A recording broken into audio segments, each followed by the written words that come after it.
네, 여러분. 저희는 저번에 1에서 5형식을 구분하는 방법을 배웠습니다. 사실 정말 저렇게 하면 모든 걸 다 구분할 수는 있거든요. 그리고 영어 문장을 저렇게 이해할 수 있는 것도 맞고요.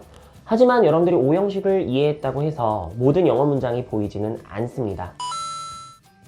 그 이유는 제가 저번 시간에 여러분들한테 보여드렸던 건 단어를 가지고서 5형식을 구분한 거였어요. 실제 영어 문장은 단어로만 구성되어져 있는 게 아니라 구와 절이라고 부르는 문장을 이루는 더 큰 단위 때문입니다. 사실 영어가 어려워지는 이유는 여기에서 오고 있어요. 똑같은 문장임에도 불구하고 구와 절이 껴들어가게 되면 되게 복잡해지거든요.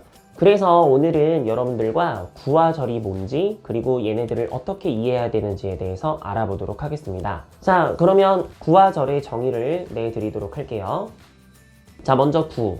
단어가 2개 이상 모여서 의미의 덩어리를 이루어 가지고 문장 안에서 명사나 형용사나 부사의 역할을 하는 것. 이거를 구라고 합니다. 그리고 절.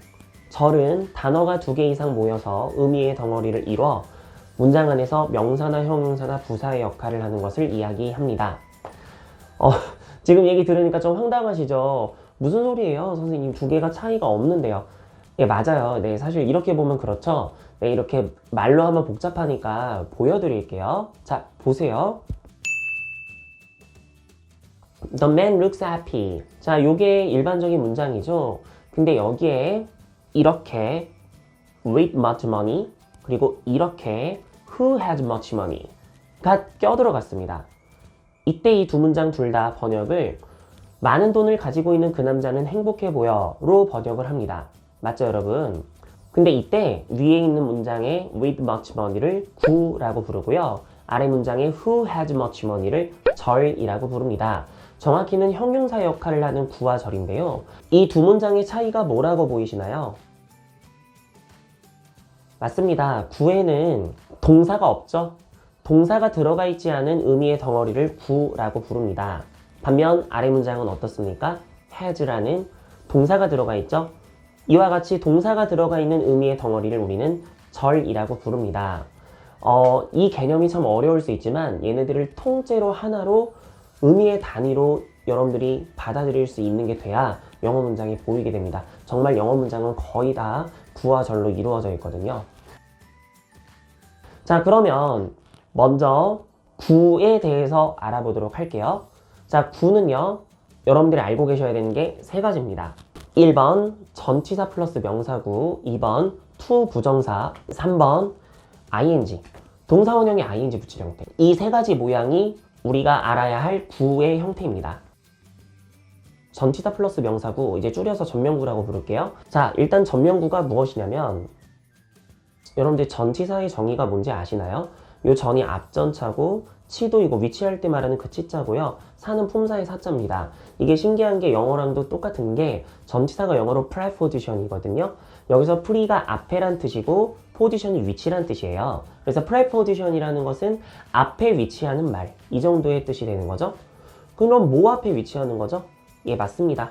전치사는 명사 앞에 위치하는 말이란 뜻입니다. 즉, 전치사는 이렇게 명사를 들고 와가지고 이 둘이 통째로 전치사 명사 구라는 게 돼서 문장 안에서요, 형용사와 부사의 역할을 합니다. 일반적으로 부사 역할인데 형용사처럼 쓰이는 경우도 많이 있어요. 그래서 이렇게 설명을 드릴게요. 여기서 핵심이 되는 것은 형용사 부사라는 건 결국 수식어죠. 그래서 전명구는 절대로 문장에서 주어 역할이나 목적어 역할을 하는 경우는 없습니다. 왜냐면은 주어나 목적어는 명사가 하는 일이기 때문입니다. 자, 그래서 이런 식으로 쓰는 거예요. 보실게요. in the house라는 거를 전명구라고 하죠. 그럼 이 말이 이 문장에 들어가면 the man in the house looks happy. 보시다시피 그 집에 있는 그 남자가 행복해 보인다로 번역이 됩니다. 맞습니까? 하지만 아래 문장은 어떠세요? I live in the house. 나는 그 집에서 삽니다. 이 정도로 번역이 됩니다. 자, 이 두 문장을 보실 때 위에 문장의 in the house는 the man을 꾸미고 있죠. 이렇게 명사를 꾸미는 걸 우리가 형용사라고 부르죠. 그래서 해석도 그 집에 있는 이 정도로 번역이 되는데 아래 문장은 나는 살고 있다 그 집에서. 자, 보시는 바와 같이 앞에 명사가 있는 게 아니죠. 그러면은 이와 같이 번역을 하면 되는 겁니다. 그러니까 니은으로 끝나게 해석을 하면은 형용사로 쓰인 거라 보시면 되는데 앞에 명사가 나오고 전명구가 나오면 특별한 일이 없는 이상 앞명사를 꾸미는 형용사라고 생각하시면 굉장히 편할 것 같습니다. 알겠죠? 근데 이거에 너무 여러분들 구애받지 마시고요. 그냥 이 전명구라는 게 수식어다라는 것만 생각하셔서 얘가 통째로 문장 안에서 이와 같은 번역이 된다라는 것만 잘 인지하시면 될 것 같아요. 이 전치사 플러스 명사구는 수식어니까 이게 없다고 해서 문장이 말이 안 되진 않아요. 단지 이게 있으면 훨씬 더 내용을 풍부하게 집어넣을 수 있는 거죠. 자, 그리고 이 전명구와 관련해서 여러분들이 꼭 알고 계셔야 되는 특징들이 있습니다. 자, 첫 번째 특징입니다. 전명구는 자리가 자유로운 편입니다. 그래서 보시는 바와 같이 이렇게 in the house가 앞에서도 중간에서도 끝에서도 쓰이죠. 물론 여기에 따라서 번역이 조금씩 달라지긴 해요. 두 번째 특징입니다. 전치사 명사구는 전치사에서 시작해서 명사에서 끝나는 거다 보니까 얼마든지 길어질 수 있습니다. 수식어가 붙으면요. 그래서 이런 게 가능하다라는 거죠. 감이 오시죠? 네, 요렇게요. 그래서 여러분들 항상 전치사에서 시작해서 명사에서 끝난다는, 즉 여기 in에서 시작해서 여기 house까지 와야 된다는 거를 여러분들이 볼 줄 아셔야 됩니다. 그래가지고 겨우 이 전명구 하나가 들어간 것만으로 영어 문장이 굉장히 어려워지는 것 같은 느낌이 드는 거예요. 연습 한번 해볼까요? 보시죠. The stars appear. 자, 이거는 별들이 나타난다 라는 문장인데 보시는 바와 같이 되게 간단한 주어 동사로 이루어진 문장이잖아요. 그런데 여기에 요게 하나 추가되면 The stars in the sky appear to the eye. 자, 맞죠? 이러면 어떠세요? 예, 전명구 두 개가 껴 들어갔어요. 하늘에 있는 그 별이 나타납니다. to the eye. 눈에. 그죠? 여봐요. 확실히 달라지죠? 자, 하나 더 해볼까요? The dance is a tradition. 이러면 그냥 주어 동사 보어로 이루어진 문장이죠. 춤은 전통이다. 이렇게요. 그런데 보시는 바와 같이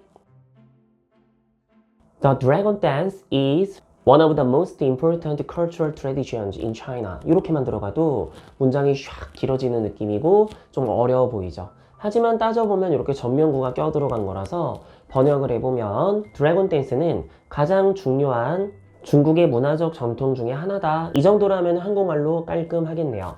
감이 좀 오시나요? 하나만 더 해볼게요. The son grows up. 이러면은 그 아들이 자라납니다. 뭐 이 정도로 번역이 될 건데 보시는 바와 같이 이렇게 전명구가 껴 들어가면 많은 친구들과 함께 이탈리아의 이주민들 중에서 그 아들이 자라납니다.